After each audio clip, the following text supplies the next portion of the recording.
네, 안녕하십니까. 조대호입니다. 이번 시간 전자계산기 구조 6번째 시간이고요. 프로세서와 명령어라는 타이틀로 같이 한번 즐겨보는 시간 만들어 보도록 하죠. 자, 즐긴다는 말을 했는데 이번 시간에 공부하는 이 내용 자체가 사실은 전자계산기 구조라는 과목에 제 1강으로 들어가야 되는 그 부분이다라고 저 개인적으로 생각을 하고 있는데요. 그런데 왜 6강에서 이 프로세서와 명령어 부분이 들어가느냐 하면 그 닭이 먼저냐 아니면 계란이 먼저냐 뭐 이런 그 의미인 것 같아요. 우리가 그 전자계산기 구조라는 과목의 첫 번째 시간에서 제가 이런 말씀을 드렸던 것 같은데요. 자, 우리가 공부하고 있는 이 전자계산기 구조라는 과목은 컴퓨터가 우리나라에 처음 도입될 당시에 지금으로부터 한 3, 40년 전쯤 되겠죠. 그때 당시에 이제 컴퓨터를 전공하고 그나마 컴퓨터의 어떤 박사님들 또 교수님들 자 이런 분들이 컴퓨터가 우리나라에 처음 들어왔을 때 컴퓨터라는 이 단어 자체를 우리말로 어떻게 바꿀까라는 많은 고민을 하다가 뭐 샘틀이라는 순수한 우리말도 이제 써봤다가 여러 가지 방법을 쓰다가 결국은 우리가 이제 한자를 과거부터 써왔던 나라였기 때문에 한자로 어떻게 전자적으로 어떤 계산을 자동으로 처리하는 기계다 해서 전자계산기라는 이름을 붙였다고 제가 1강에서 말씀드렸던 것 같아요. 자, 그러면 우리가 이 전자계산기 구조라는 과목에서 가장 중요한 것은 전자계산기라는 말 자체가 컴퓨터를 의미하는 거잖아요. 그러면 그 컴퓨터 안에는 도대체 어떤 구성물로 구조가 되어 있는지 그 컴퓨터의 구조를 먼저 포괄적으로 공부를 하고 그리고 컴퓨터의 어떤 기본적인 동작 원리가 구체적으로 어떻게 되는지 그 부분을 공부를 하느냐 아니면 미리부터 컴퓨터가 생각하는 사고방식과 컴퓨터가 처리되는 그 원리를 먼저 공부를 하고 그 다음에 컴퓨터 구조를 들여다보느냐 이 차이인 것 같아요. 자, 그래서 저는 1강부터 5강까지를 통해서 우리 인간과 컴퓨터의 가장 큰 차이점은 뭐라고 말씀드렸죠? 인간은 사고를 할 수 있고 생각을 할 수 있는 반면에 컴퓨터는 사고와 생각 대신에 우리 인간의 능력으로서는 할 수 없는 엄청나게 빠른 일 처리를 할 수 있다. 이게 바로 컴퓨터와 인간의 차이다. 이렇게 말씀을 드렸었어요. 자, 그렇다면 우리가 컴퓨터의 어떤 그 구조가 어떻게 되어 있는지를 공부하기 이전에 컴퓨터는 어떻게 하면 반복 처리를 빠르고 정확하게 할 수 있느냐. 그것은 우리가 인간은 10진수를 쓰는 반면에 컴퓨터는 2진수를 쓰고 있기 때문에 그 2진수의 원리와 또 여러 가지 어떤 그 기능에 대해서 우리가 1강부터 5강까지 공부를 했다면 이제 본격적으로 6강부터는 컴퓨터의 구조를 이제 크게 들여다본다는 거죠. 여러분 아십니까? 컴퓨터는 크게 하드웨어와 소프트웨어로 구성이 되죠. 하드웨어는 기계라는 장치고요. 소프트웨어는 프로그램이라는 거예요. 컴퓨터라는 이 기계는 기계만 있다고 동작하는 게 아니라 소프트웨어라는 프로그램이 있어야만 컴퓨터가 동작을 해요. 그래서 우리가 이번 시간에 이 프로세서와 명령어를 공부하면서 전반적인 컴퓨터의 어떤 틀을 먼저 한번 보려고 합니다. 우선 이번 시간의 학습 목표는 프로세서와 명령어에 대해서 완벽하게 알고 우리 시험에 또 어떻게 출제가 되는지에 대해서 그 부분에 대해서 구체적으로 설명을 드리고 또 제가 별표 2개, 별표 3개 막 쳐드릴 겁니다. 여러분 교재를 보시면서 교재의 내용을 제가 그대로 담아뒀기 때문에 교재의 내용을 보면서 별표할 거는 반드시 별표하면서 따라와 줄 수 있도록 주셔야 되겠다는 거 말씀을 드리고요. 자, 그렇다면 이제 첫 번째 화면에서 여러분 교재에는 없는 내용이지만 전체적인 어떤 틀을 보여드리기 위해서 컴퓨터는 크게 이렇게 하드웨어와 소프트웨어로 구성이 된다라는 이 그림을 제가 먼저 보여드립니다. 우선 우리가 이번 시간에 공부할 내용은요. 여기 보이시는 하드웨어, 기계적인 부분에서 CPU에는 제어와 연산 기억장치로 구성되어 있다. 자, 이 부분에 대해서 우리가 이번 시간에 중점적으로 공부를 하게 될 거예요. 자, 그렇다면 컴퓨터는 하드웨어와 소프트웨어로 구성되어 있다면 이 소프트웨어에 속하는 시스템 소프트웨어와 응용 소프트웨어 이 부분에 대해서는 우리가 운영체제 시간에서 우리가 또 한번 배우게 될 거고요. 그리고 기사에서는 소프트웨어 공학, 또 산업기사에서는 시스템 분석 및 설계라는 과목에서 이 소프트웨어 부분을 또 완벽하게 정리를 하고 공부를 하게 될 거예요. 사실은 우리가 지금 이렇게 보고 있는 내용 속에서 과목이 5과목이 다 들어가 있는 거예요. 무슨 말이냐? 우리는 지금 정보 처리라는 자격증을 따기 위해서 이 수업을 듣고 계시죠.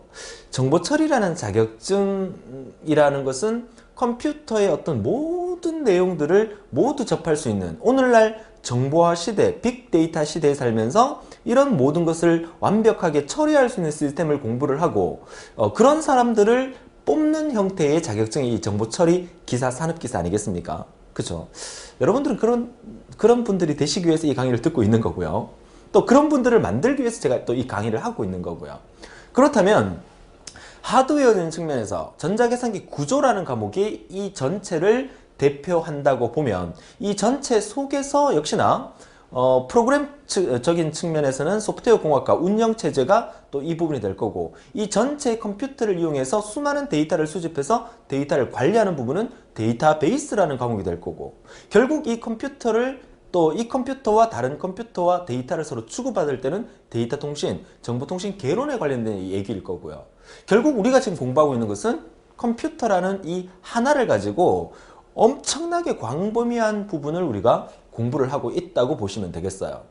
뭐 수업하기 전에 이번 시간 하기 전에 여러 가지 서두가 좀 길다 그죠? 좀 흥분됩니다 그죠? 여러분도 좀 긴장을 하셔야 돼요. 이번 시간에 공부하게 될 프로세서와 명령어 부분이 시험에 많이 나오는 것도 사실 나오기 때문에 중요한 시간이 될 거지만 우리가 어차피 공부하는 거 컴퓨터의 전체적인 어떤 틀, 코끼리 전체를 들여다보면서 공부할 수 있는 아주 중요한 시간이기 때문에 제가 이렇게 조금 상기돼서 이렇게 설명을 드리고 있는 것 같아요. 그 좀 여담인 얘기가 되겠지만 여러분들 아십니까? 여러분이 들고 다니는 스마트폰 제 앞에도 스마트폰이 있는데 선생님 수업하시면서 이렇게 핸드폰을 들고 수업을 하셔도 됩니까? 핸드폰은 꺼진 건 아니고요. 무음 처리로 일단 해놨습니다. 전화가 오더라도 소리가 안 날 겁니다. 제가 들고 있는 이 스마트폰은 이제 그 S사에서 만든 스마트폰입니다. 갤럭시라고 하죠. 네, 갤럭시. 자, 이 스마트폰은 우리나라의 대표적인 기업인 삼성이라는 회사에서 만들게 되었죠. 이 삼성이라는 회사에서 이 스마트폰을 만들었는데 이거는 뭡니까? 기계입니다. 기계. 하드웨어적인 측면이죠. 하드웨어라는 기계인데 이 기계 내에 우리가 쓸 수 있는 소프트웨어가 없다면 이 기계는 무용지물이 되죠. 컴퓨터는 크게 하드웨어와 소프트웨어로 구성되어 있기 때문에 반드시 기계가 있다면 이 기계를 움직여줄 수 있는 소프트웨어가 필요한 거죠. 그런데 우리가 쓰고 있는 이 스마트폰, 삼성 거 여기에 사용되고 있는 OS는 운영체제는 뭘 쓰고 있죠? 아십니까? 많이 들어보셨죠? 안드로이드를 쓰고 있습니다. 그 안드로이드는 어디서 만들었습니까? 구글에서 만들었습니다. 그러면 삼성에서 만든 스마트폰에 왜 구글 OS를 씁니까? 저는 이 부분에 대해 상당히 불만이 상당히 많아요. 그렇죠? 여러분도 한번 찾아보세요. 왜 구글을 쓰게 됐는지, 안드로이드를 쓰게 됐는지. 이미 고인이 되신 스티브 잡스의 애플사에서는 아이폰은 iOS라는 운영체제를 쓰죠. 자체 회사에서 만든 거예요. 자기가 우리 회사에서 그 기기를 만들었으면 우리 회사에서 그 프로그램을 만들어서 같이 사용한다면 일석이조가 될 텐데 그렇지 못한 점에 대해서는 참 안타깝게 생각을 하고 뭐 죽 써서 개준다 뭐 이런 얘기도 있지만 뭐 무슨 문제가 있겠죠 그죠? 뭐 이런 얘기를 해도 되나 모르겠지만 아무튼 우리는 오늘날 이 컴퓨터를 완벽하게 동작하고 움직이려면 이 하드웨어라는 기계와 소프트웨어라는 프로그램이 완벽하게 조화를 이루어야 그 가치를 우리가 만들 수 있다. 그래서 우리는 하드웨어와 소프트웨어를 모두 다 섭렵해야 되고 모두 다 배워야 되고 그것들이 우리 시험에 다 나온다는 거죠. 그쵸? 자, 서두가 길었습니다. 좀 답답한 마음에 우리는 지금 컴퓨터를 공부하고 있습니다. 자, 컴퓨터는 크게 하드웨어와 소프트웨어로 구분이 되고 소프트웨어 부분은 우리가 소프트웨어 공학이나 운영체제에서 다루도록 하죠. 그러면 이번 시간에 공부하게 될 이 하드웨어 중에서 CPU라는 부분에 대해서 본격적으로 중점적으로 우리가 파헤치고 나갈 건데요. CPU의 약자가 Central Processing Unit라고 해서 우리말로 하면 중앙처리장치죠. 우리 인간으로 얘기하면 우리 두뇌, 인간의 머리에 해당되는 부분이에요. 그러면 우리 이 CPU는 크게 제어장치와 연산장치와 기억장치로 구성되어 있는데 여기에 주변장치에 보면 입력장치, 출력장치, 기억장치로 나눠져 있죠. 여기서 말하는 기억장치와 여기서 말하는 기억장치는 조금 다릅니다. 여기서 말하는 기억장치는 우리 컴퓨터의 본체를 뜯어보게 되면 CPU라는 중앙처리장치가 있고요. 정사각형 모양으로 조그만한 거 있어요. 중앙처리장치가 있고 그 주변에 긴 막대 모양으로 이렇게 다다닥 꼽혀 있는 게 있어요. 그게 바로 이제 주기억장치, 기억장치 중에서 주기억장치 기억장치를 의미하는 거고, 그리고 여러분들 잘 알고 계시는 하드디스크라든지 그리고 CD, 그 다음에 여러분 들고 다니는 USB 메모리, 그리고 뭐 SD카드의 메모리, 이런 것들은 전부 다 보조 기억장치라고 하죠. 물론 우리가 다음 시간에 특수 기억장치에 대해서도 공부를 하게 되지만, 보조 기억장치와 주 기억장치로 나누는 부분이 이제 주변 장치의 기억장치라면, CPU에 속하는 이 기억장치는 흔히들 기억장치라고 한다기보다는 레지스터라고 부르죠. 우리가 지난 시간에 뭘 배웠습니까? 팔딱팔딱을 배웠죠. 팔딱팔딱이 뭡니까? 플립플롭에 대해서 배웠습니다. 플립플롭을 뭐라 그랬습니까? 한 비트 기억 소자라고 말씀드렸죠. CPU 내에 존재하는 기억 소자가 바로 플립플롭인데요. 우리가 보통 쓰는 컴퓨터가 32비트 컴퓨터다 또는 64비트 컴퓨터다. 제가 쓰고 있는 이 컴퓨터는 64비트 컴퓨터인데요. 64비트 컴퓨터라는 것은 CPU 내에 플립플롭 같은 레지스터라는 한 비트를 기억할 수 있는 소자가 64개가 들어있다는 거예요. 그러니까 64개의 어떤 명령을 한 번에 처리할 수 있으니까 그 속도가 점점 빨라지겠죠. 앞으로는 컴퓨터가 64비트 컴퓨터, 그 다음에 128비트 컴퓨터 이렇게 나오는 것보다는 64비트짜리 CPU를 여러 개를 쓰는 형태로 앞으로 컴퓨터가 계속 발전하게 될 거예요. 여러분 들어보셨잖아요. 듀얼 코어 CPU라고. 그러니까 CPU가 2개 또는 쿼드 코어, 뭐 3개, 4개 이렇게 달려서 이제 나오게 되겠죠. 자, CPU가 여러 개다. 이 말은 우리 인간의 머리가 여러 개다는 뜻이죠. 그럼 얼마나 똑똑하겠어요. 그렇죠? 우리 사람의 머리가 두뇌가, 물론 외모 자체가 머리가 여러 개면 보기가 좀 흉측하겠지만, 우리 인간의 두뇌 속에 생각할 수 있는 것들이, 나는 뭐 예를 들어서 수학만 생각하는 머리, 뭐 영어만 생각하는 머리, 뭐 과학만 생각하는 머리, 이렇게 다 분류가 되어 있다면 얼마나 완벽하게 모든 일처리를 할 수가 있겠어요. 그죠? 자, 컴퓨터는 가능하죠. 우리 인간은 그렇게 가능하지 못하더라도 컴퓨터는 CPU를 여러 개를 둠으로써 완벽한 일처리를 하게끔 점차 발전하게 될 겁니다. 지금으로부터 몇십 년 후가 되면 또 어떤 형태의 컴퓨터가 쏟아져 나올지, 그 스마트폰 세상이 온 것도 불과 얼마 안 됐습니다. 그죠? 스마트폰 세상이 올 거라고는 상상도 못했죠. 뭐 과거에 지하철이나 뭐 버스 타면 신문 보는 사람들이 많았었는데, 최근에는 뭐 전부 다 이렇게 스마트폰으로 이러고 있는 그런 시대가 와버렸습니다. 그죠? 뭐 좋은 점도 있겠지만 또 나쁜 점도 있고 뭐 그렇긴 합니다. 아무튼 시대가 바뀌고 새로운 어떤 그 과학 발명품이 생길 때마다 우리는 그것을 이용을 해서 내 것으로 만들어서 좀 유용하게 사용할 수 있어야 되는데, 그게 이제 반대로 이제 나한테 별로 좋지 않은 영향을 미친다면 새로운 발명품 자체가 의미가 없는 형태가 되겠죠. 자꾸 말이 딴 데로 새는데요. 이렇게 새면 안 되는데, 이번 시간에 할 거 되게 많은데. 자, 이제 말 딴 데로 안 새고 본격적으로 들어가 보도록 하겠습니다. 집중해서 따라오세요. 자, 그렇다면 자, 이 CPU는 제어 연산 기억장치인데, 이번 시간에 제어장치, 연산장치, 기억장치에 대해서 구체적으로 알아보도록 하겠습니다. 자, 그러면 CPU는 제어 연산 기억장치인데, 일단 CPU에 대한 개념 자체가 중앙처리장치의 구성 및 기능은 제어 연산 기억 전달 기능을 하고 있습니다. CPU라는 조그만한 장치 안에 제어 기능도 있고 연산 기능도 있고 기억 기능도 있고 자료를 서로 전달할 수 있는 전달 기능이 있어요. 그 네 가지 기능을 하기 때문에 여러분 교재에도 갈로 1번, 2번, 3번, 4번 하면서 제어 연산, 그리고 기억 레지스터, 그리고 버스 장치까지 나와 있을 겁니다. 그 중에서 가장 중요한 건 뭐겠어요? 당연히 제어장치입니다. 모든 것들을 감시하고 감독하고 총괄하고 또 명령어를 해독하고 이런 역할을 하는 게 바로 제어장치죠. 그래서 이 제어장치 자체에다가 별표 3개 하겠습니다. 3개. 자, 여러분 교재를 따로 정리를 안 하고 있기 때문에 전자계산기 구조 과목에서는 사실 PPT로서 이 화면으로서 여러분한테 설명드릴 게 많기 때문에 제가 따로 교재 정리는 안 하겠습니다. 데이터베이스 과목에서는 교재 정리를 뒤에 많이 했었잖아요. 그죠? 그래서 교재 정리 위주로 또 정리하는 것도 중요하고요. 자, 제어장치에서 별표 3개 따로 하면서 제어장치의 키워드 기억할게요. 주기억장치에 기억된 명령어들을 꺼내어 해독하고 시스템 전체의 지시 신호를 보내서 감시하고 감독하고 통제한다는 말 따로 적어두세요. 감시, 감독, 통제하는 게 제어장치가 하는 역할입니다. 상당히 중요한 키워드죠. 시험 문제에서 뭐 제어장치를 단독으로 정의를 묻는 문제가 나올 수도 있고, 연산장치가 단독으로 정의를 묻는 문제가 나올 수 있어요. 그런데 가장 많이 나오는 문제는 바로 이겁니다. 제어장치는 뭘로 구성되어 있는가? 프로그램 카운터, 명령어 레지스터, 부호기, 해독기, 순서기, 주소 처리기 등등이 제어 장치에 속해요. 뭐 여기 있는 거 외에는 뭐 자주 나오지 않을 거니까 여기 있는 거 위주로 봐두시고 그 중에서 가장 중요한 게 바로 이 프로그램 카운터죠. 자, 프로그램 카운터는 다음 페이지에서 도표에서 제가 설명을 드리도록 하죠. 자, 우선 제어 장치 안에는 이런 것들이 들어있다는 거 기억하시면서 다음에 연산 장치는 뭐가 있는지 한번 보도록 하죠.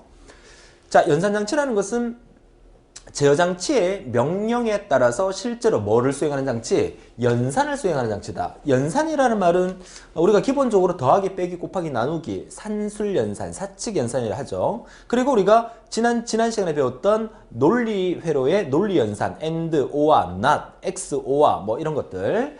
그리고 이제 관계 연산은 이제 부등호로 크거나 같다, 작다, 크다, 뭐 작다 이런 것들. 그 다음에 이동 시프트 연산은 이제 뭐 그 개가 옆으로 이렇게 가듯이 단계를 옆으로 이렇게 이동한다는 그런 연산이 있어요. 이따 뒤에 가서 배우게 될 겁니다. 자, 시프트. 자, 이런 그 연산을 주로 하게 되죠.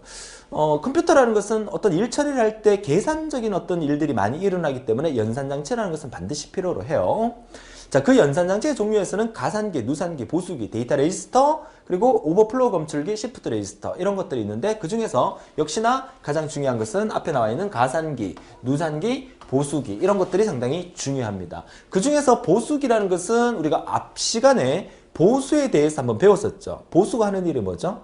그쵸? 컴퓨터는 기본적으로 사칙 연산을 하지만 원리 자체는 항상 덧셈을 이용해서 가산기를 이용해서 덧셈도 하고 뺄셈도 하고 곱셈도 하고 나눗셈도 하죠. 그 중에서 뺄셈을 할 때는 항상 보수라는 놈을 이용을 해서 뺄셈의 결과를 만들어 주게 되는 거죠. 그래서 보수기라는 것은 뺄셈을 하기 위해서 사용되는 장치다. 이렇게 보시면 되겠어요.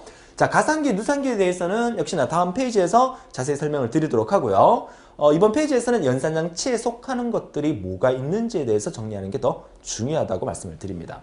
자, 그렇다면 시험 문제에서 어떻게 나오느냐? 다음 중 연산장치에 속하는 게 아닌 것은 뭐 기본적으로 쉽게 나온다면 그렇게 나올 거예요. 그러면 1번 가산기, 2번 누산기, 3번 보수기, 4번 프로그램 카운터 이렇게 나오겠죠.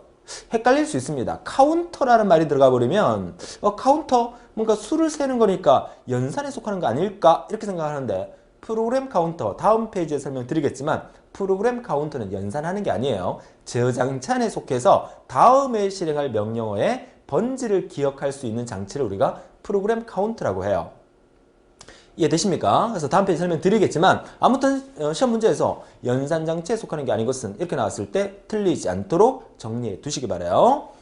자, 그래서 기억 장치는 그 CPU 내에 존재하는 기억 장치이기 때문에 우리는 이름하여 레지스터라고 불러요. 이 레지스터가 우리 지난 시간에 배웠던 플립플롭이라고 생각하시면 돼요. 한 비트 소자를 기억할 수 있는 기억 소자를 의미하는 거죠. 자, 그러한 레지스터는 CPU 내부에 처리할 명령어나 연산의 중간 결과값 등을 기억하면서 일시적으로 한 비트씩 기억해주는 공간을 의미하는 거죠. 그래서 클럭 펄스를 쏠 때마다 그죠? 그 안에 들어있던 기억 내용이 나오면서 입력값과 출력값이 반대로 바뀌는 순서 논리회로 이런 부분들을 우리가 배웠었죠. 자, 버스라는 것은 이러한 데이터들을 서로 주고받을 때 CPU 내에서 데이터를 일로 갔다가 절로 갔다가 막 주고받을 때 사용될 어떤 회선을 의미하는 거라고 보시면 되겠어요. 그래서 CPU, 메모리, 또 I/O, 인풋, 아웃풋이라는 약자죠. 입출력 장치들과 상호 필요한 정보를 서로 교환하기 위해서 연결한 공통의 선을 우리가 버스라고 얘기를 합니다. 우리가 타고 다니는 버스 아니에요. 그쵸? 자, 그러면 우리가 CPU의 구성장치 4가지에 대해서 의미까지 파악을 했었습니다. 자, 그러면 일단 본격적으로 시험에 나오는 거, 제어장치에 속하는 것들, 그리고 연산장치에 속하는 것들의 주로 내용이 레지스터에 대한 내용이죠. 다음 페이지에서 레지스터의 종류를 한번 알아보도록 하죠. 자, 레지스터의 종류 중에서 그 첫 번째가 바로 프로그램 카운트인데요. 제가 말이 왜 이렇게 빨라지죠? 좀 천천히 가겠습니다. 자, 프로그램 카운터라는 것은 어느 장치에 들어있다? 그쵸, 제어 장치에 들어있는 거다. 프로그램 카운터는 연산이 아니라 제어 장치라는 거 반드시 알아두시고요. 프로그램 카운터가 하는 일은 차기 명령, next instruction. 다시 말해서 다음에 실행할 명령어의 번지를 가진다. 다음에 실행할 명령어의 번지를 가진다. 자, 우리는요, 컴퓨터를 공부하고 있어요. 여러분, 컴퓨터는 그 부팅이라는 과정을 통해서 우리가 컴퓨터를 사용할 수 있는 상태가 되죠. 컴퓨터의 전원을 키자마자 컴퓨터는 뭔가 깅깅깅깅깅 거리다가 한 몇십 초 후에, 좀 빠른 컴퓨터는 몇 수 초 후에 바탕화면이 나오게 돼요. 여러분 집에 컴퓨터가 부팅이 완료가 되면 바탕화면에 뭐가 나옵니까? 대부분 윈도우즈가 나오겠죠. 윈도우즈 바탕화면에서 뭐 시작 버튼이나 윈도우 버튼을 눌러서 내가 원하는 프로그램을 실행하게 됩니다. 그 중에서 여러분들이 많이 쓰는 프로그램이 최근에서는 뭐 사무용 프로그램 중에서 엑셀이라는 프로그램 많이 쓰고요. 또는 문서 작성을 하기 위해서 뭐 파워포인트나 워드 프로세서라는 프로그램을 많이 쓰잖아요. 그러면 여러분들이 윈도우즈 바탕화면에서 엑셀이라는 프로그램을 더블 클릭했다고 칩시다. 그럼 엑셀이라는 프로그램이 화면에 탁 나타나겠죠. 거기서 뭔가를 막 작업을 해요. 작업을 열심히 해서 몇 페이지를 열심히 작업을 하다가 갑자기 전원이 꺼져버려요. 정전이 돼버린 거야. 그러면 여러분 작업하던 그 내용들이 다 어떻게 됩니까? 다 날아가 버리죠. 물론 요즘은 좀 보안 장치가 있기 때문에 엑셀 자체에서 그걸 킵해주는, 지켜주는 그런 기능이 있긴 하지만 일반적으로 전원을 끄면 싹 다 지워져 버려요. 참 곤란한 경우가 있죠. 그런 경험한 적 아마 있으실 겁니다. 저도 그런 경우 많거든요. 그렇다면 우리가 이걸 어떻게 이해를 해야 되냐면 왜 컴퓨터의 전원이 꺼지면 내가 작업하던 게 다 날아가 버릴까? 한 번쯤 의구심을 들어서 생각해 본 적 없으세요? 그렇죠? 복구할 수 없느냐? 컴퓨터 잘하는 친구들한테 물어보니까 답이 안 나오죠. 방법이 없다 이렇게 얘기를 하죠. 방법이 없습니다. 그 이유는 뭡니까? 그 이유는 컴퓨터는요, 기억장치라는 게 주기억장치라는 거와 보조기억장치라는 게 있어요. 그리고 그 컴퓨터를 쓰기 위해서 동작하는 것은 우리가 지금 배우고 있는 CPU예요. 제가 한번 적어볼까요? 여기다가 자, CPU라는 센트럴 프로세싱 유니트가 있어요. 자, CPU 사이에 CPU 다음에 주기억장치, 메인 메모리, 주기억장치, 주메모리가 있어요. 그 다음에 보조기억장치, 보조 메모리가 있어요. 제가 말씀드렸죠. 주기억장치는 그 막대 모양으로 생겨서 여러분 컴퓨터 본체 안에 꽂혀져 있어요. 보조기억장치는 하드디스크도 여러분 본체 안에 들어가 있어요. 물론 노트북을 들고 계신 분들도 마찬가지입니다. 들어가 있어요, 본체 안에. 물론 그 외부로 들고 다니는 외장 하드라든지 뭐 USB 메모리라든지 뭐 플래시 메모리라든지 그런 거는 들고 다닐 수 있지만 아무튼 여러분 집에 컴퓨터에 엑셀이라는 프로그램과 워드 프로세서라는 프로그램과 또는 윈도우즈라는 운영체제라는 프로그램은 어디에 저장되어 있습니까? 여기에 저장되어 있습니까? 여기에 저장되어 있습니까? 우리는 보통 프로그램을 여러분 집에 컴퓨터에 설치할 때 뭐라고 얘기하죠? 프로그램을 깐다라고 얘기를 하죠. 프로그램을 깔았냐? 그 프로그램 깔았냐? 안 깔았냐? 사투리만 그렇게 얘기하나?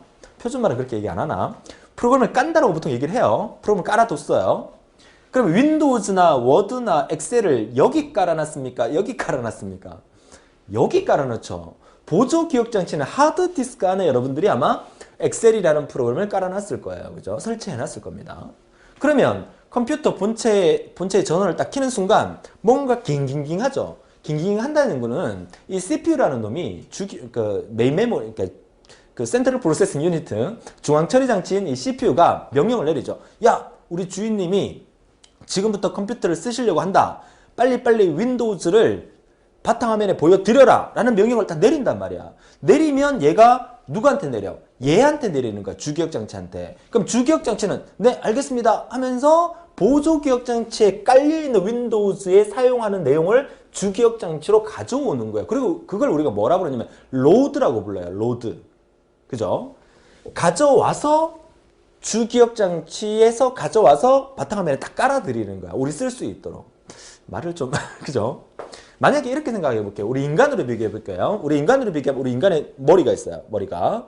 그리고 내 그 가방이 있어요. 만약에 내가 오늘 만약에 뭐 면접을 보러 간다든가 아니면은 프레젠테이션을 하러 갑니다. 내가 뭔가를 발표를 해야 돼요. 그럼 발표할 내용을 가지고 그 막 정리를 해야 되겠죠. 그러면 가방 속에 있는 자료를 꺼내서 내가 막 공부를 합니다. 이렇게. 공부를 한다는 얘기는 뭘 한다는 얘기예요? 내 머릿속에 집어넣는다는 얘기죠. 내 머릿속에 집어넣고 난 다음에 그 다음 어떻게 합니까?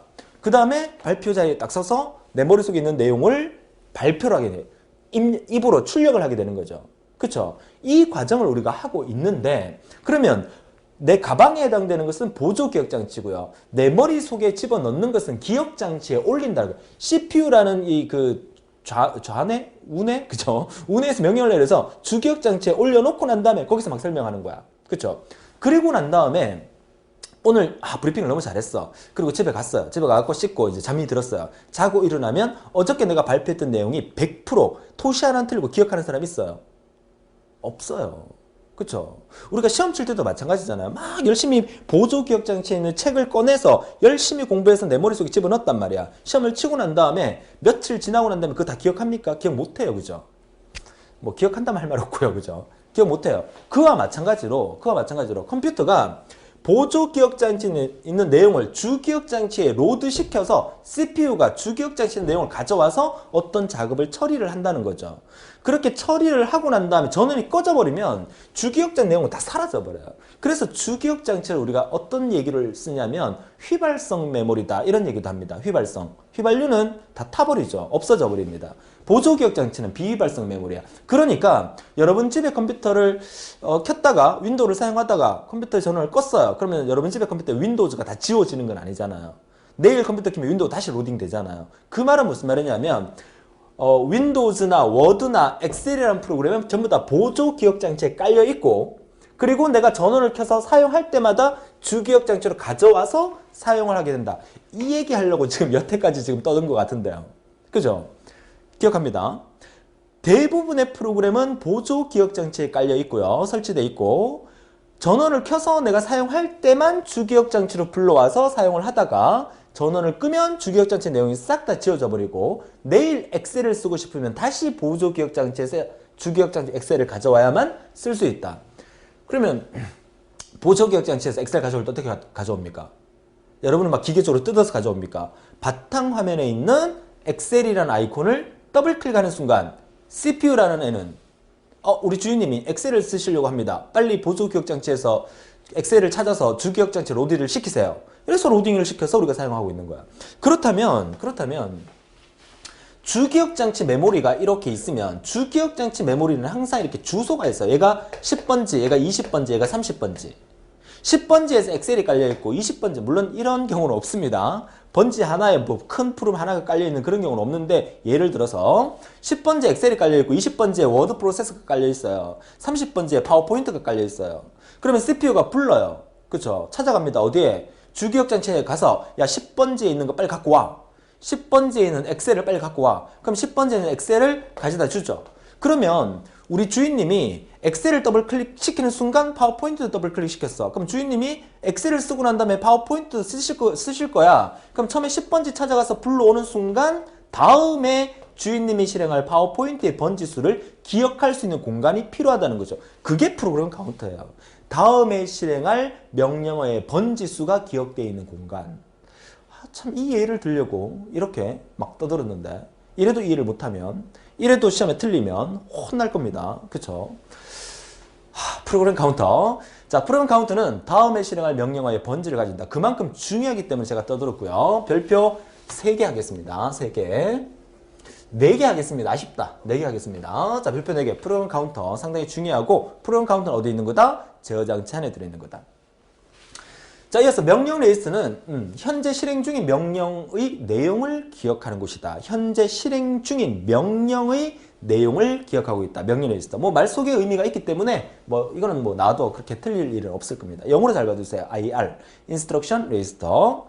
자, 그 다음에 누산기. 자, 누산기 얘는 accumulate라 해서 AC라고 부르고요. 자, 얘 역시 별표 3개입니다.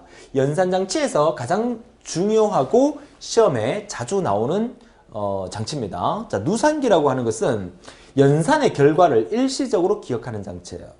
자, 이 이해가 될지 모르겠지만 예를 들어서 우리가 23 곱하기 7을 한다고 가정을 해볼게요. 초등학생한테 초등학교 2학년, 3학년 때 아마 이거 배울 거다. 그죠? 이거 배울 때 초등학생들한테 이거 계산하라 그러면 어떻게 계산하냐면 이렇게 계산합니다. 7, 3, 21, 7, 2, 14, 5, 6 이렇게 계산하죠. 여러분도 그렇게 계산한다고요. 여러분들은 이렇게 계산하잖아요. 이렇게 23 곱하기 7하면 7, 3, 21, 7, 2, 16 이렇게 계산하잖아요. 뭔 차이냐고요? 초등학생은 요거 잘 기억을 못하기 때문에 적어놓고 계산하고 우리 정도 되면 이 정도는 외우고 머릿속에서 계산해서 바로 쓰잖아요. 그게 무슨 말이야? 연산하는 도중에 이런 것들을 일시적으로 기억을 하잖아요. 여러분 이거 기억해놓고 난 다음에 내일 어저께 23 곱하기 7 계산할 때 2가 올라갔던 거 기억하고 있는 사람 있어요? 없어요. 그죠? 연산할 때 그때마다 일시적으로 기억하는 거. 그쵸? 그게 바로 누산기가 하는 역할이죠. CPU도 마찬가지예요. 그러니까 컴퓨터하고 우리 인간하고 참 많이 닮았어요. 그죠? 그런 부분에 대해서는 계산하는 원리나 이런 것들, 장치가 필요한 거는 왜 닮았을까요? 컴퓨터 누가 만들었는데? 우리 인간이 만들었잖아. 그러니까 닮을 수밖에 없죠. 그죠? 이거 컴퓨터를 만약에 우리나라 사람이 최초로 만들었다면 컴퓨터에 사용되는 모든 어떤 명령어나 이런 용어들이 전부 다 우리말로 됐을 텐데, 그죠? 그러니까 영어로 돼 있는 바람에, 그쵸? 좀 힘든 부분은 좀 있어요. 나중에 보면. 자, 좋아요. 그래서 누산기는 연산의 결과를 일시적으로 기억하는 장치다. 이렇게 기억해 두시고요. 시험에 잘 나옵니다. 자, 상태 레지스터는 상태를 나타내는 거다. 따로 외울 필요는 없으세요. 상태 레지스터. PSWR이라는 것도 따로 외울 필요는 없으세요. PSW를 기억하고 있는 레지스터다. 이렇게 기억하시면 되고. 그럼 PSW가 뭐냐? 시스템 내부의 순간순간의 상태를 기록하고 있다. 시스템 내부의 순간순간의 상태를 기록하고 있는 일종의 정보다. 뭐 이 정도만 기억하시면 되겠습니다. 자, 이어서 계속 보도록 하죠. 자, 이어서는 플래그 레지스터. 이것도 플래그라는 게 원래 깃발이라는 뜻이잖아요. 자, 내용 읽어보면 CPU 내부에서 방금 행한 연산의 결과로 나타내는 상태다. 방금 깃발을 꽂았다. 뭐 이 정도로만 기억을 해주세요. 자, 메모리 주소 레지스터의 그 메모리 어드레스 레지스터라 그래서 MAR 중요합니다. 별표 따로 한 개 하고요. 그 다음에 메모리 버퍼 레지스터의 MBR 중요합니다. 별표 따로 하나 하겠습니다. 자, MBR 약자를 잘 기억하세요. MAR의 A는 어드레스고요. MBR의 B는 버퍼입니다. 메모리 주소 레지스터와 메모리 버퍼 레지스터예요. 버퍼라는 말 자체의 용어는 임시 기억 공간이다. 임시 기억 장소다. 자, 이렇게 얘기를 하고요. 그래서 MAR은 데이터의 번지를 기억하고 있는 기억장치 레지스터고요. MBR은 기억장치를 출입한 데이터가 임시로 잠시 기억되는 레지스터다. 이렇게 기억하시면 되겠습니다. 자, 인덱스 레지스터의 인덱스라는 말은 색인이라는 뜻이죠. 일종의 목차를 나타내는 말이니까 여러 가지 어떤 연결이나 뭐 반복 계산 형태는 그 색인을 보고 찾아가면 훨씬 더 빠르게 찾아갈 수 있다. 뭐 이렇게 의미를 파악하시면 될 것 같고요. 시프트 레지스터라는 것은 자료의 병렬 전송을 직렬 전송으로 변환할 때 쓰는 겁니다. 저 병렬을 직렬로 변환할 때 사용되는 기억 공간 레지스터다. 이렇게 간략하게 정리하시면 되겠어요. 맨 마지막에 메이저 스테이트 레지스터. 이거는 별표 5개짜리입니다. 5개짜리인데 지금은 설명 안 드리겠어요. 다음 시간이 될 것 같은데 다음 시간에 아마 다음 시간에 메이저 스테이트를 큰 제목으로 따로 설명드릴 시간이 있을 거예요. 그때 설명드리도록 하고 메이저 스테이트 레지스터라는 자체가 역시나 CPU 내에 존재하는 레지스터의 한 종류다 정도만 여기서는 기억하시면 되겠어요. 자, 이번 시간에 앞 페이지와 이번 페이지의 이 도표로 보여드리는 것 중에서 가장 중요한 것은 제어장치에 속하는 프로그램 카운터, 연산장치에 속하는 어큐뮬레이터, 누산기, 그리고 메모리 주소 레지스터와 메모리 버퍼 레지스터의 개념만 이해를 하시면 되겠어요. 자, 이걸 갖고 또 여러 가지로 응용 설명 또 드리도록 하겠습니다.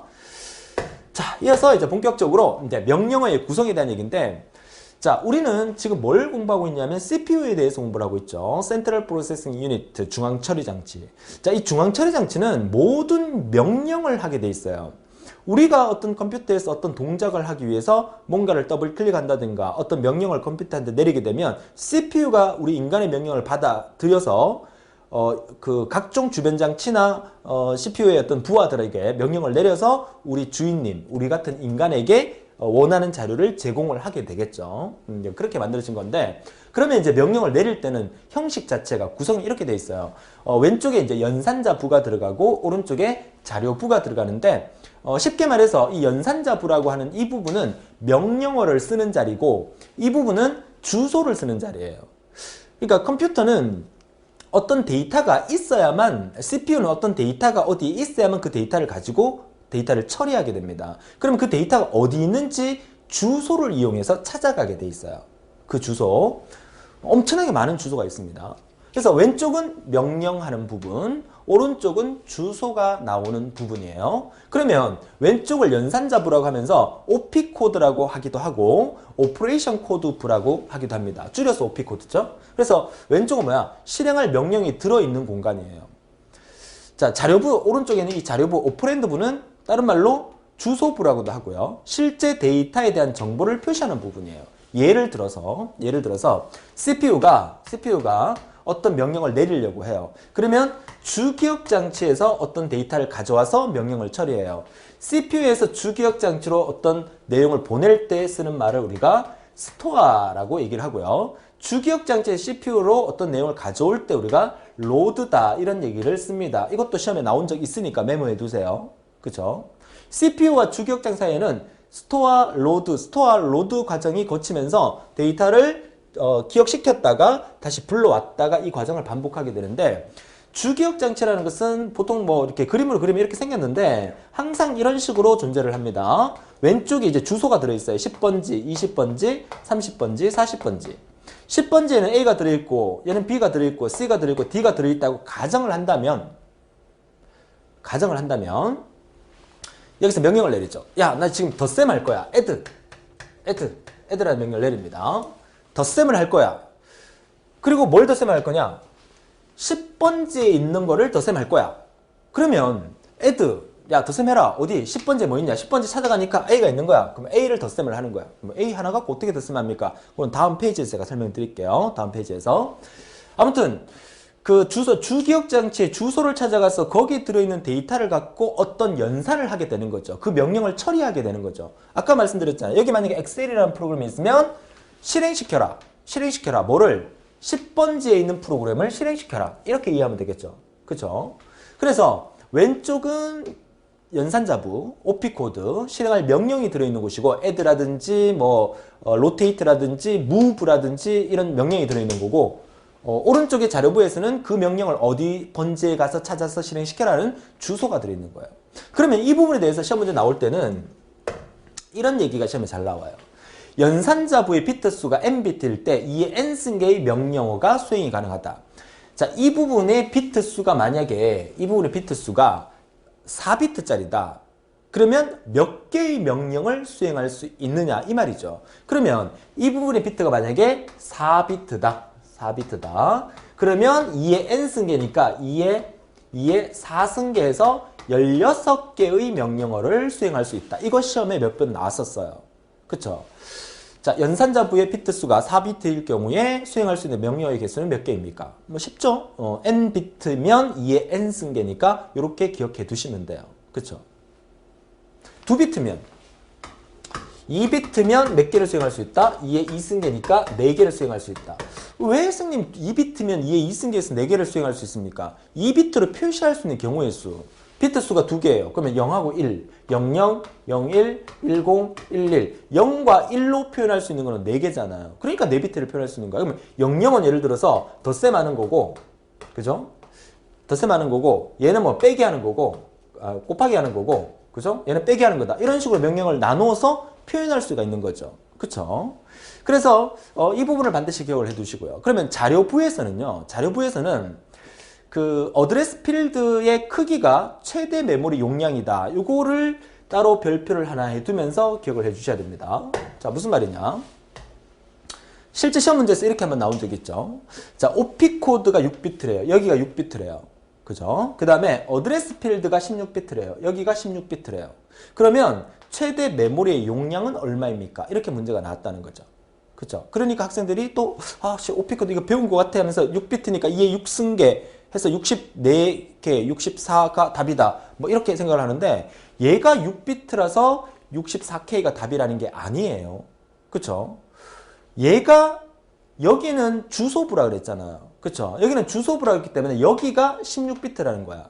여기가 16비트라는 것은 2의 16승을 나타내는 거예요. 2의 16승은 65,536이지만 이걸 2의 지수승 단위로 표현하게 되면 64K가 되는 거야.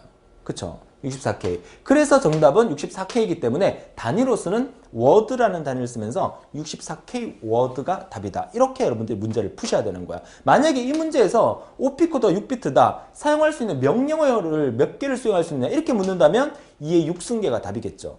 그쵸? 그래서 문제를 어떻게 해결할 수 있는지에 대해서 기억하셔야 되는데 왼쪽이 명령어를 내릴 수 있는 부고 오른쪽이 주소를 나타내는 부분이기 때문에 주소는 어디에 해당된다? 주 메모리에 해당되는 거잖아요.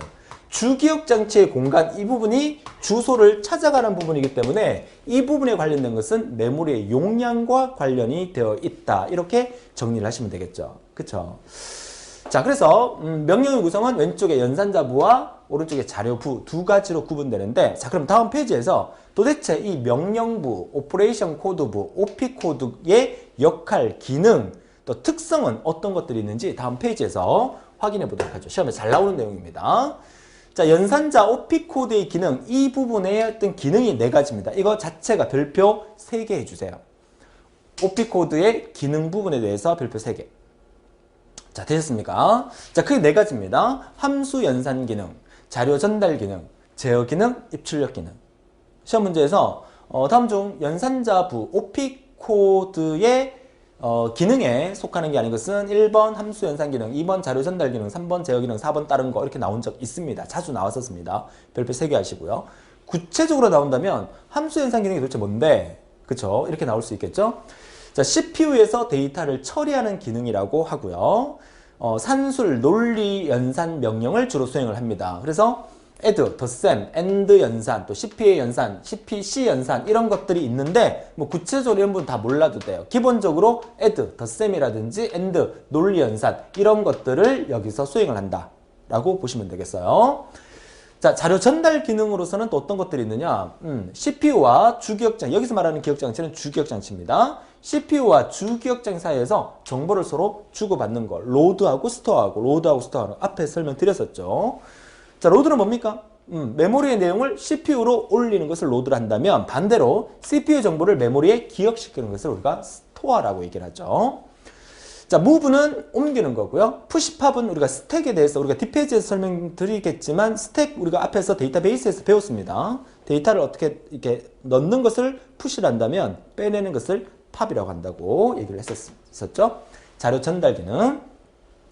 자, 제어 기능으로서는 프로그램을 수행 흐름을 제어할 때 사용되기 때문에 주로 분기명, 무조건 분기명령과 조건 분기명으로 구분되는데 보시면 알겠죠. 고투라든지 점프라든지 이거는 뭐야?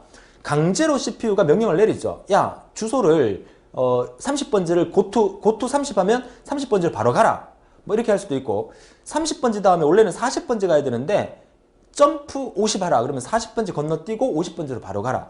이렇게 강제로 어떤 부분을 찾아가게 만들어주는 명령어, 무조건 분기 명령어. 그 다음에 조건 분기 명령의 대표적인 것은 if죠. if는 만약에 A 값이 B 값보다 크면 20번지로 가고 그렇지 않으면 30번지로 가라. 어떤 조건에 따라서 갈 수 있는 부분을 다르게 만들어주는 조건 분기 명령도 여기서 쓸 수 있다는 겁니다. 그쵸? 그 다음에 부프로그램의 호출 및 복귀에서 콜을 부른다든가 뭐 리턴을 시킨다든가 이런 명령도 여기서 쓸 수 있다는 거죠. 자, 이런 기능들이 이제 함수 연산 기능, 자료 전달 기능, 제어 기능에 속하고 시험 문제에서 구체적으로 나온다면 연산자의 기능 중에서 자료 전달 기능에 속하는 게 아닌 것은 1번, 2번, 3번, 4번 이렇게 나올 수 있겠죠. 그렇죠? 그것도 구별할 수 있으면 됩니다. 입출력 기능은 뭐 I/O 기능이라 그래서 뭐 주로 데이터를 입력하고 출력하는 부분이니까 입출력 기능은 나중에 뒷부분에서 입출력 장치를 배울 때 그때 한 번 더 따져보도록 하죠. 자, OP 코드의 기능이었습니다. 잘 정리해 두시고요. 전체가 별표 3개짜리입니다. 자, 이어서 이제 명령어의 형식인데요. 자, 그러면 OP 코드 부분과 그리고 오퍼랜드 부분으로 나누잖아요. 그 오퍼랜드 부분의 개수가 하나, 둘, 3개짜리가 있고요. 2개짜리가 있고 다음 페이지에 1개짜리가 있고 또 없는 것도 있어요. 그러면 그 부분은 또 어떻게 나눌 수 있냐면 자, add라는 명령을 내립니다. 그죠? add라는 명령. 자, add. 자, 명령을 내립니다. 내리는데 A라는 것과 B라는 것을 찾아서 C라는 곳에 저장하라. 뭐 이렇게 명령을 내릴 수 있어요. 무슨 말이냐면 덧셈을 해라. A를 찾아가서 A에 있는 값과 B에 있는 값을 더해서 add 더해서 C에다가 저장시켜라. 그러니까 주소부를 3개 만들어 놓고 좀 이렇게 효율적으로 사용하고 있는 거죠. 그쵸? 자, 그래서 3 주소 명령이라고 합니다. 주소부가 3개 있기 때문에 3개로 구성되고요. 연산 후에 입력 자료가 변하지 않고 그대로 보존됩니다. 공간이 3개나 있기 때문에 전체 명령을 읽어오는 시간이 단축되고요. 각각 따로 읽어오기 때문에 프로그램 길이도 한 줄에 다 쓸 수 있어요. 그래서 길이도 짧아집니다. 하나의 명령을 수행하기 위해서는 최소한 4번의 기억 장소에 접근을 해야 돼요. 이것도 일종의 기억 장소라고 볼 수가 있다면 add라는 명령, 그리고 C라는 명령, A, B까지 해서 4개까지 접근할 수 있다. 이거 기억하시고요. 자, 3 주소 명령이었습니다. 주소부 3개 있다는 정도 기억하시면 되겠죠. 그러면 이어서 이 주소 명령어는 주소부가 2개 있다는 거예요. 그쵸? 명령을 내렸습니다. 그쵸? 명령을 내리고 난 다음에 A와 B를 더해서 그죠? C라는 값을 만들어서 여기에 저장하라. 이렇게 얘기할 수 있는 거예요. 그쵸? 그러니까 오퍼랜드부 자체가 우리가 나중에 여러분들이 실기 공부할 때 알고리즘 파트에서 우리가 공부를 하게 되겠지만 컴퓨터는 항상 명령어를 순서대로 이렇게 처리하게 되면 항상 맨 마지막 걸 기억하게 돼 있어요. 무슨 말이냐면 A에다가 10을 저장시키고 B에다가 20을 저장시켰어요. 다시 A에다가 5를 저장시켰어요. 이렇게 명령어를 실행했잖아요. 그럼 최종적으로 A에는 뭐가 남아있는 거야? A에는 5가 남아있는 거지 10은 사라져버려요. 그쵸? 최종적으로 마지막에 저장한 게 기억되고 있는 겁니다. 자, 그러니까 여기서는 A 값과 B 값을 add, 더해서 여기에다가 C 값에 넣게 되면 원래 있던 주소부의 A는 사라지게 되는 거죠. 그러니까 2개짜리를 이용해도 충분히 연산을 할 수 있다는 겁니다. 그쵸? 그래서 3 주소 명령에 비해서 길이는 짧습니다. 길이는 짧잖아요. 그죠? 계산 결과를 시험할 필요가 있을 때 기억장치에 기억될 뿐만 아니라 CPU에도 남아있기 때문에 CPU 내에서 직접 시험이 가능하기 때문에 시간은 절약됩니다. 단점으로서는 전체 프로그램의 길이가 길어집니다. 선생님, 전체 프로그램의 길이가 얘보다 얘가 길어진다는 말의 의미가 무엇입니까? 라고 얘기하는데 얘는요, 한 줄에 끝나요. 얘는 add, 예를 들어서 add C, A, B 이렇게 한 줄에 끝난다면 얘는 add A, B 그리고 store 저장을 해야 되니까 C 뭐 이런 식으로 두 줄까지 넘어오니까 프로그램 길이가 길어진다 이 뜻이에요. 그죠? 자, to 주소 명령이었고요. 이어서 1 주소 명령 가볼게요. 자, 1 주소 명령어는 오퍼랜드부가 주소부가 한 개로 구성되어 있어요. 그럼 한 개로 구성되어 있으면 사실 연산을 하기가 힘들어요. 그죠? 왜? add 더해라. 자, 10번째에 있는 그 값을 찾아서 더해라. 10번째에 가니까 뭐 5라는 숫자가 있는 거야. 그죠? 그럼 5라는 숫자 한 개 갖고 뭘 더해요? 더할 게 없잖아. 그래서 뭐가 필요하다? 임시 기억 장소에 해당되는 연산의 결과를 일시적으로 기억하는 누산기가 필요하다는 거죠. 자, 명령어 형식의 이 주소 명령어 3 주소, 2 주소, 1 주소, 0 주소 4개 중에서 시험에 가장 많이 나오는 게 이 1 주소 명령어입니다. 이거 별표 2개 할게요. 얘가 1 주소 명령어가 시험에 가장 많이 나오거든요. 왜? 누산기가 반드시 필요하다는 말 때문에 가장 중요합니다. 누산기에 들어있는 값하고 주소부로 찾아갔을 때 들어있는 값하고를 연산을 하게 되는 거죠. 누산기가 없으면 1주소 방식에서는 연산 자체가 불가능하니까. 그쵸? 그러니까 그렇게 보셔야 돼요. 그래서 반드시 누산기가 필요한 주소 지정 방식으로 사용돼야 되고 모든 명령어 누산기에 기억되어 있는 자료를 사용하게 됩니다. 예를 들어서 A와 B를 더해서 C를 만드는 거예요. 그쵸? A와 B를 더해서 C를 만드는 건데 load A 값을 로드 시키는 거야. 그쵸? 불러와서 기억을 한다는 거죠. 어디에다가? 누산기에다가 임시적으로 기억하고 그리고 이제 B를 더하는 거죠. 누산기에 기억된 거와 기억되어 있는 A와 B를 더해서 C라는 값을 스토어에 저장하라. 이렇게 명령어를 쭉 내리는 거죠. 그러니까 3 주소와 2 주소에 비해서 명령의 길이가 또 길어지죠.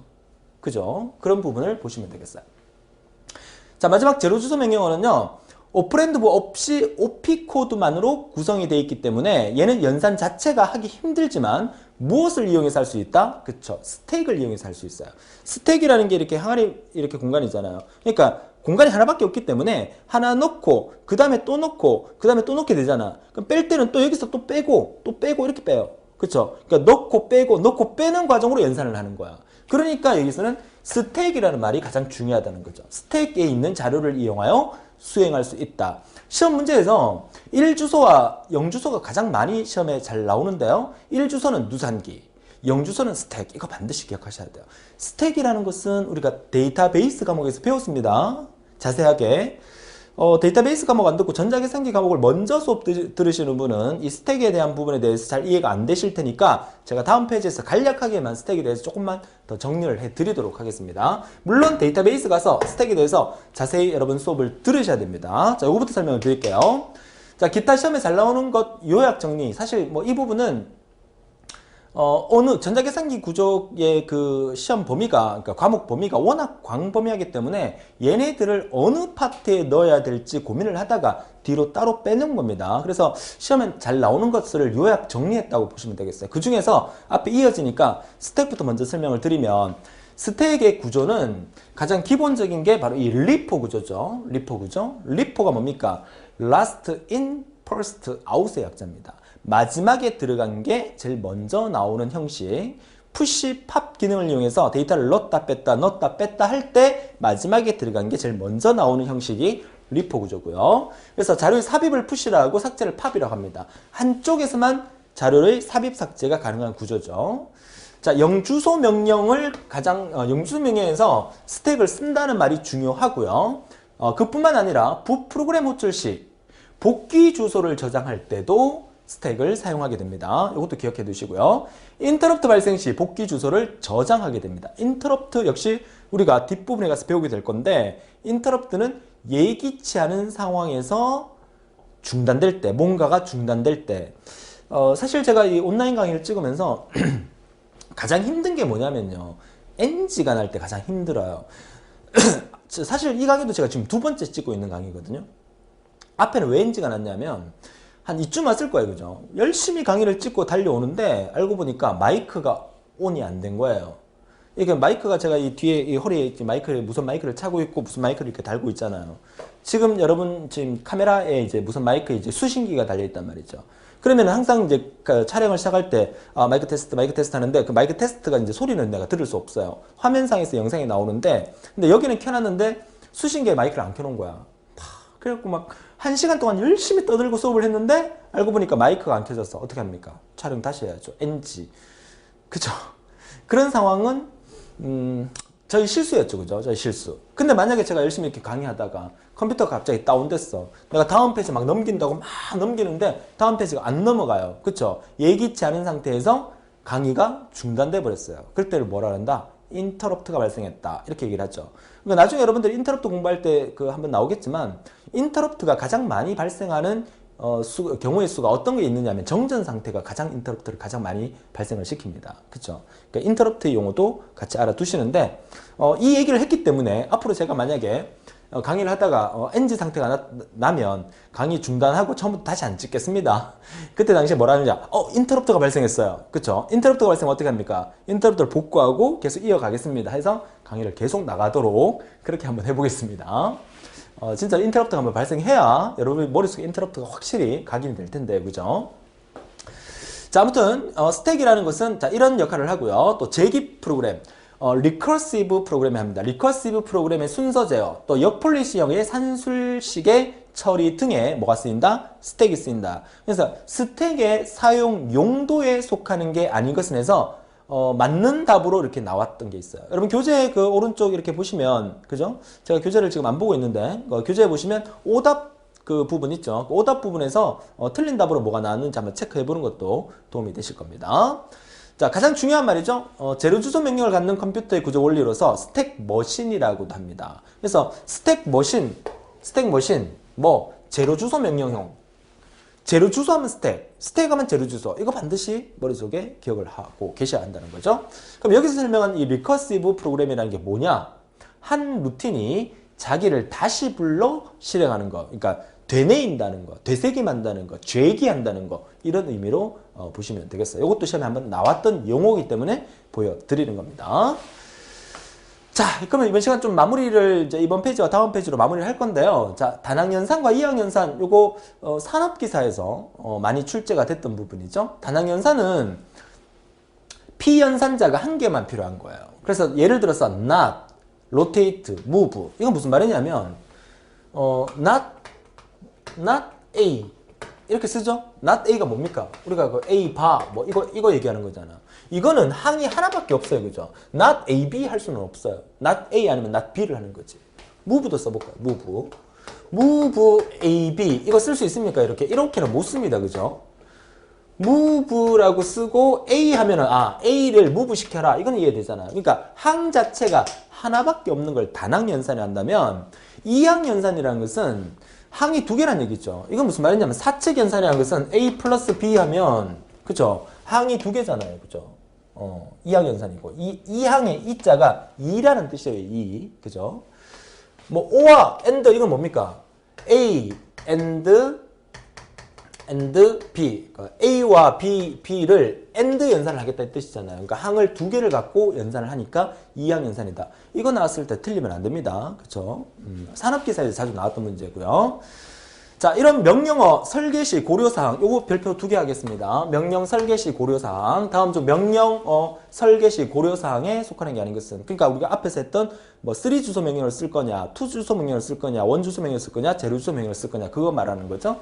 연산자의 종류, 주소 지정 방식, 해당 컴퓨터 시스템의 워드의 크기 수에 따라서 연산자를 뭘 쓸 거냐를 결정하는 게 좋다 이 얘기죠. 요 세 가지니까 시험 문제에서 고려사항에 속하는 게 아닌 것은 해서 몇 번 나왔던 문제이기 때문에 잘 정리해 두셨으면 좋겠습니다. 자, 이어서 이번 시간 마지막 페이지입니다. 자, 기타 시험에 잘 나오는 것 요약 정리해서 이터레이션이라는 용어가 여러분 교재에도 나오는데요.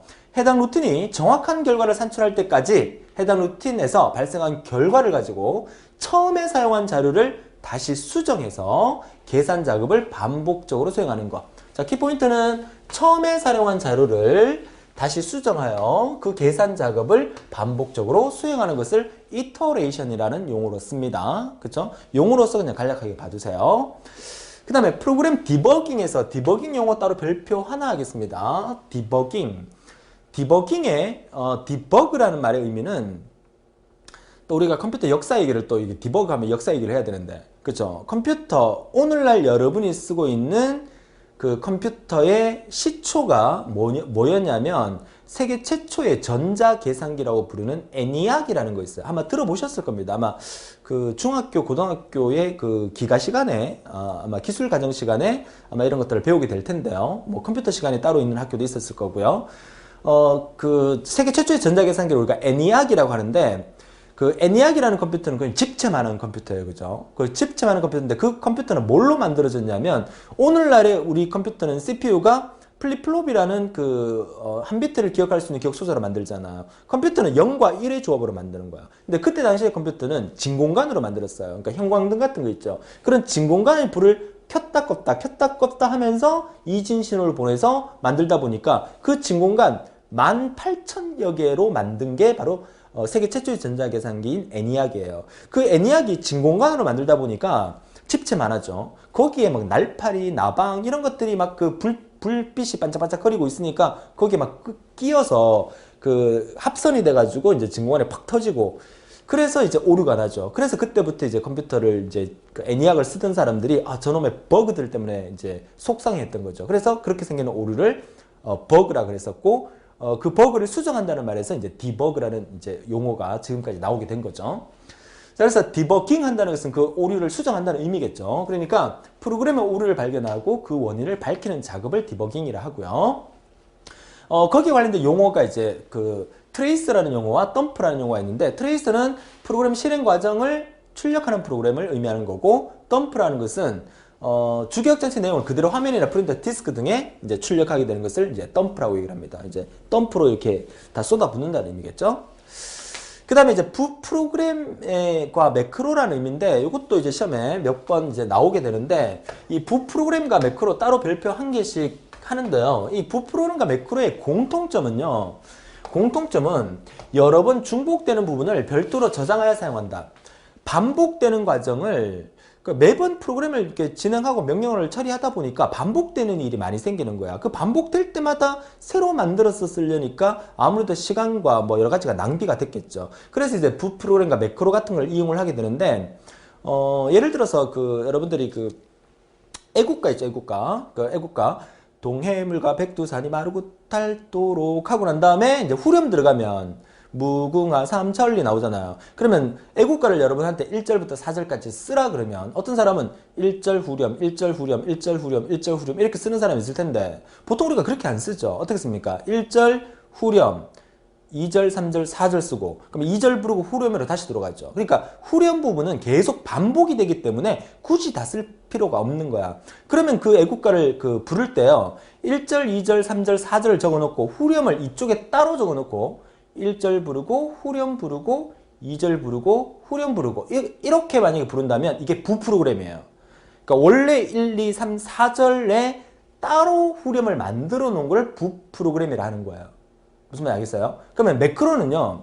1절 다음에 후렴을 바로 적어 놓는 거예요. 그리고 2절, 3절, 4절 불렀어요. 하나의 틀 안에서 후렴구를 1절 부르고 후렴 부르고 2절 부르고 후렴 부르고 3절 부르고 후렴 부르고 이렇게 가는 걸 매크로라고 생각을 하시면 돼요. 따로 두느냐 아니면 그 프로그램 안에서 반복을 하느냐 무슨 차이인지 아시겠죠? 자, 그래서 부 프로그램은 반복적으로 사용되는 코드를 필요할 때 호출하여 사용할 수 있어요. 호출한다는 것은 외부에서 가져온다는 뜻이에요. 그죠? 그 다음에 매크로는 반복적으로 사용되는 코드를 프로그램 내에 삽입하여, 그쵸? 내에 삽입하여 언제든지 호출하여 사용할 수 있도록 하는 거다. 애국가의 예가 딱 들어맞았습니다. 그죠? 그렇게 기억하면 훨씬 더 쉽게 기억할 수 있을 것 같아서 예를 들어봤습니다. 자, 마지막으로 데이터 처리 명령어의 종류에서 산술 명령어는 add, sub 이게 덧셈이고요. 그쵸? 그 다음에 이게 뺄셈이고 이게 그 곱셈이고 얘가 나눗셈이죠. 그리고 산술 시프트. 자, 논리 명령어 중에서는 not, and, or, XOR 논리적 시프트, rotate, complement 보수죠. 그 클리어 깨끗하게 지우는 거. 자, 데이터 처리 명령어의 종류는 산술 명령어와 논리 명령어로 나누니까 시험 문제에서는 산술 명령어에 속하는 게 아닌 것은 또 논리 명령어에 속하는 게 아닌 것은 이렇게 나올 가망성이 크니까 봐두시면 되겠고요.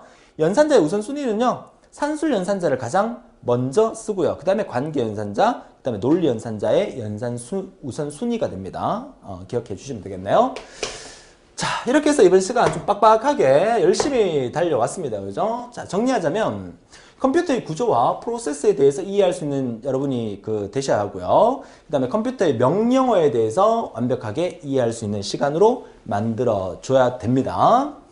자, 다음 시간 예고해 드립니다. 자, 다음 시간은 제 7강 주소 지정 방식과 또 명령어의 실행과 제어 부분인데, 자, 이번 시간 어땠습니까? 좀 열심히 달려오긴 했지만 재밌지 않았습니까? 제가 쓸데없는 얘기를 중간중간에 많이 한 것 같은데 그 쓸데없는 얘기가 실제로 우리가 컴퓨터를 쓰면서 살아가는 얘기거든요. 그쵸? 그 점 명심하시고요. 여러분들이 컴퓨터를 쓰면서도 내가 지금 바탕화면에 엑셀을 더블 클릭했어. 그러면 CPU가 내 명령을 듣고 주기억장치에게 명령을 합니다. 보조기억장치에 저장되어 있는 깔려있는 엑셀이라는 프로그램을 주기억장치에 로드 시켜라. 그리고 로드 시킨 다음에 CPU가 우리 인간이 예를 들어서 클릭할 때마다 나타나는 명령들을 주기억장치에 가져와서 일 처리를 하게 된다. 이런 부분들을 약간만 생각을 한다면, 물론 그렇게 생각하면서 컴퓨터 다루시는 분 아무도 없으시겠지만, 우리가 사용하고 있는 이 스마트폰, 이 스마트폰 속에서도 뭐가 있느냐? CPU가 존재하고 또 주기억장치 존재하고 보조기억장치 존재합니다. 스마트폰을 계속 쓰면서도 우리가 이 내용을 보면서도 그런 부분을, 오늘 배웠던 내용 부분들을 조금이라도 생각한다면 여러분 시험 칠 때까지만이라도 생각을 해주세요. 그러면 아마 공부하는 데 조금 더 도움이 되고 재밌지 않을까 그렇게 생각을 합니다. 자, 오늘 너무 고생 많으셨어요. 많으셨고 다음 시간에 좀 또 빡빡하지만 전자계산기 구조가 조금 제일 어려운 과목이라고 말씀을 드렸어요. 재미있게 진행하면서 여러분의 목표를 꼭 달성할 수 있는 여러분이 되셨으면 합니다. 너무 고생 많으셨고요. 다음 시간에 더 밝은 모습으로 뵙겠습니다. 수고하셨습니다.